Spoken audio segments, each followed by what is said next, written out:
আমি বানাচ্ছি চিকেন শিক কাবাব। ঘরে থাকা মশলা দিয়ে খুব সহজভাবে আমি এটা বানিয়ে নিয়েছি।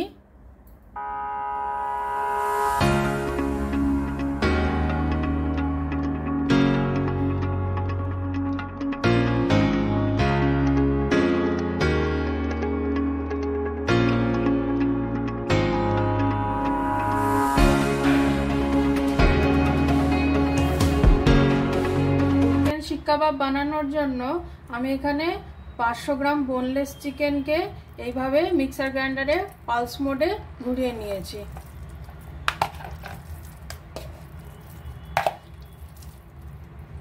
আমি চিকেনটাকে ম্যারিনেট করে নেব। এখানে আমি একটা বড় পেঁয়াজ, ধনেপাতা আর কাঁচা লঙ্কা চপিং মেশিনে চপ করে নিয়েছি, কিন্তু এভাবে এটা দেওয়া যাবে না। এটাকে এইভাবে হাতে নিয়ে এর যতটা সম্ভব জল চিপে বের করে নিতে হবে, তারপরে এর মধ্যে দিতে হবে।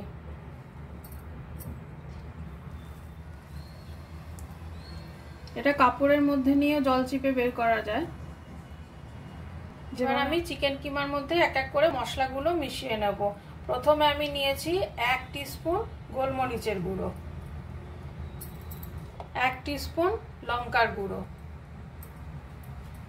1 টিস্পুন জিরে পাউডার, 1 টিস্পুন ধনে পাউডার, অল্প হলুদ, 1 টেবিল স্পুন চাট মশলা। এটা শিক কাবাব বানানোর জন্য খুবই গুরুত্বপূর্ণ একটা মশলা, তাই এটা বেশি দিতে হবে। পরিমাণে নুন দিয়ে দেবো। চাট মশলায় নুন ছিল, তাই আমি অল্প পরিমাণে নুন দিয়ে দিলাম। 1/2 টেবিল স্পুন গরম মশলা পাউডার, অল্প একটু কেওড়া জল, একটু ঘি। আমি সমস্ত জিনিসটাকে খুব ভালো করে মাখিয়ে নেব।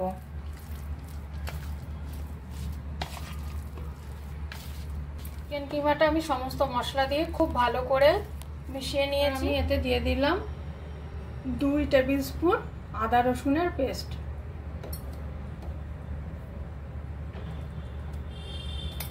এর মধ্যে আমি একটু লেবুর রস দিয়ে নেব,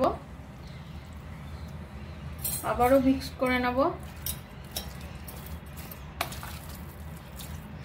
এবারে এটা আমি ঘন্টা 2 ফ্রিজে রেখে দেব, তাতে মশলাগুলো ভালো করে চিকেন কিমার মধ্যে এর গন্ধটা যাবে। এটা হয়ে গেছে। আমি এবার এটা ফ্রিজ থেকে বের করে নিয়েছি। এবার এটার মধ্যে বাইন্ডিং এর জন্য আমি এর মধ্যে ব্রেড ক্রাম্ব মিশিয়ে নেব।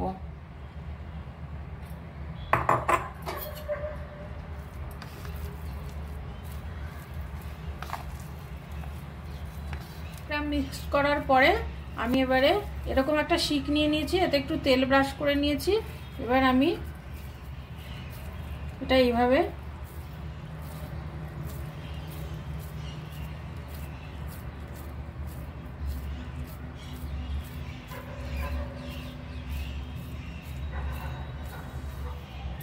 শিক কাবাবটা আমার শিকের মধ্যে গাঁথা হয়ে গেছে।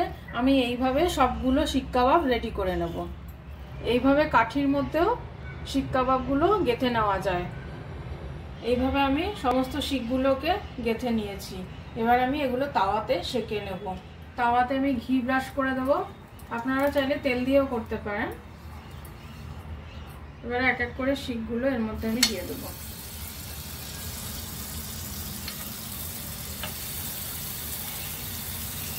শিকগুলোকে আমি এভাবে হালকা হালকাভাবে উল্টে পাল্টে সেঁকে নেব, সমস্ত দিকগুলো যেন ইকুয়ালভাবে সেঁকা হয়। আমি আর একবার এটাকে টার্ন করে দেব।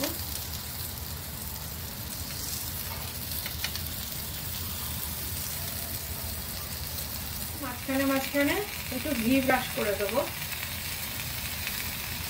তারপর আরো একবার টার্ন করে দেব।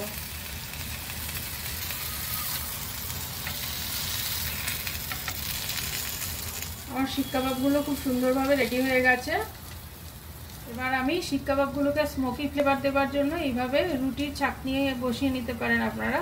তারপর গ্যাসটাকে অন করে নিয়ে এইভাবে একটু পুড়িয়ে নেব। এটা কিন্তু একদম কম আঁচে করতে হবে, না হলে পুড়ে যাবে। আমার সমস্ত শিক কাবাবগুলো কিন্তু রেডি হয়ে গেছে। আমি এবার এক এক করে এগুলো শিক থেকে বের করে নেব।